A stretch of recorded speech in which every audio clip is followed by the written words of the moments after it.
அனைவருக்கும் வணக்கம். முந்தைய பதிவுல நான் சொல்லியிருந்தேன் இல்லையா, அந்த தவறான நீச்ச பாஷை பேசுறவருங்க, கெட்ட வார்த்தைகளை பேசுபவர்கள், பெரியவரை திட்டுபவர்கள், இவங்களுக்கெல்லாம் வந்து வாயில வந்து புழுவா கொட்டும் அப்படின்னு போட்டிருக்கு இல்லையா கருட புராணத்துல. ஆனா நம்ம பார்க்குறோம், வாழும் காலத்திலேயே சில பேருக்கு இந்த மாதிரியான சில நோய்களை நம்ம நேரடியா பார்க்குறோம். ஸோ இப்படி பார்க்கும்போது போன ஜென்மத்துல செஞ்ச பாவங்களால இப்ப அனுபவிக்கிறாங்களா? அப்படிலாம் சில சிந்தனை நமக்கு தோன்றுது.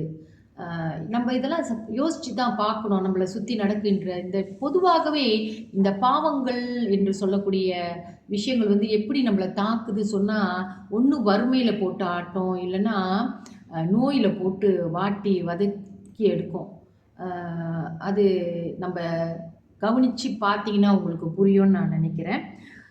மற்றொன்று இப்ப இன்னைக்கு என்னன்னா, புண்ணிய நதிகளில் நீராடியவர்கள், அப்புறம் வந்து ஆச்சாரியர்கள், தெய்வீக விஷயங்களை உலகிற்கு உபதேசிப்பவர்கள், ஞானியர், இவர்களை வணங்குபவர்கள், இந்த மாதிரியான ஆச்சாரியார்களை வணங்குபவர்கள், அவர்களுடைய பேச்சை கேட்பவர்கள் எல்லாமே அம் பல புண்ணிய செயல்கள் செய்தவர்கள் எல்லாம் நல்ல குறையில்லாத சாரீரத்தை பெற்று, நல்ல காரியங்கள் செய்பவர்கள். அதாவது இங்க என்ன கூறப்பட்டிருக்குன்னா, நம்மளுக்கு சொல்லிக் குடுக்குறாங்க இல்லையா, புராணம், இதிகாசங்களை பற்றி பெரிய இந்த ஆச்சாரியார்கள்லாம் சொல்லிக் குடுக்கும்போது, அவங்கள கிண்டல் பண்றது, அவங்கள வெடைக்கிறது, இதெல்லாம் செய்யக்கூடாது.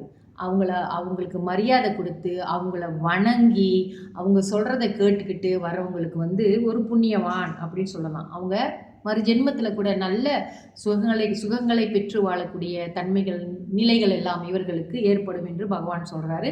மற்றும் இல்லாத சாரீர குறைபாடு இல்லாமல் இவர்கள் பிறப்பார்கள் அப்படின்னு. சாரீரம் என்றால் உடல். உடல்ல சில பேர் ஊனமுற்றவர்கள் இருப்பாங்க. எத்தனையோ விஷயங்கள் நம்ம பார்ப்போம். அதனால நான் வந்து ஊனமுற்றவர்கள் எல்லாம் பாவம் செய்தவர்கள் என்று நான் சொல்ல வரவில்லை. அந்த புத்தகத்துல என்ன சொல்லப்பட்டிருக்கு என்றால், நல்ல இந்த மாதிரி புண்ணிய காரியங்கள் செய்தவர்கள் வந்து சாரீரம் குறையில்லாமல் மகிழ்ச்சியுடன் வாழ்வார்கள் என்று இங்க குறிப்பிடப்பட்டிருக்கு. நல்ல பிறவினை பிறப்பார்கள் அப்படின்னு கூறப்பட்டிருக்கு. இன்னும் கொஞ்சம் பார்ப்போம். அடுத்த பதிவில் பார்ப்போம். நன்றி, வணக்கம்.